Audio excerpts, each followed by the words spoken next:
मी Pramod Jejurikar, rotary district 3131चा 5 district governor म्हणून आहे. 2010-11 साली मी रोटरीचा डिस्ट्रिक्ट गव्हर्नर म्हणून काम करत होतो. आज या आमच्या रोटरी क्लबच्या पॉडकास्टच्या निमित्ताने एक्सपांड पॉडकास्ट स्टुडिओ, मला वाटतं अविनाश रणदिवे यांच्या स्टुडिओला भेट देण्याचा योग आला आणि इथली संबंध, इन्फ्रास्ट्रक्चर आणि सर्व सोयी पाहून खूप बरं वाटलं.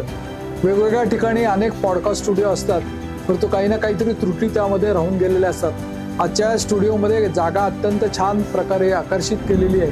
तुम्ही आतमध्ये आल्यानंतरच तुमचं मन अतिशय उल्हासित होऊन जातं आणि सगळ्या रेकॉर्डिंगच्या सोयी किंवा इतर ज्या सोयी त्या पॉडकास्टिंगसाठी लागतात, या सगळ्या या ठिकाणी उपलब्ध आहेत. मला सगळ्यात जास्त चांगली एक गोष्ट अशी आवडली ते म्हणजे शहराच्या मध्यवर्ती भागामध्ये याचं लोकेशन आहे.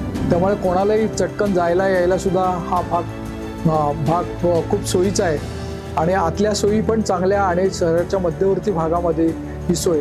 यामुळे हा जो स्टुडिओ आहे हा निश्चितपणे चांगल्या प्रकारे चालेल याबद्दल मला शंका नाही. रणदिवे यांच्याशी पण गप्पा मारण्याचा योग आला. त्यांच्या स्वतःच्या कल्पना, व्यवसायाच्या वाढीच्या कल्पना या सुद्धा खूप छान आहेत. त्यामुळे श्री रणदिवे यांना त्यांच्या पुढच्या वाटचालीसाठी मी शुभेच्छा देतो आणि हा पॉडकास्ट स्टुडिओ सर्वत्र लवकरात लवकर जास्त पॉप्युलर होईल अशाही शुभेच्छा देतो. धन्यवाद.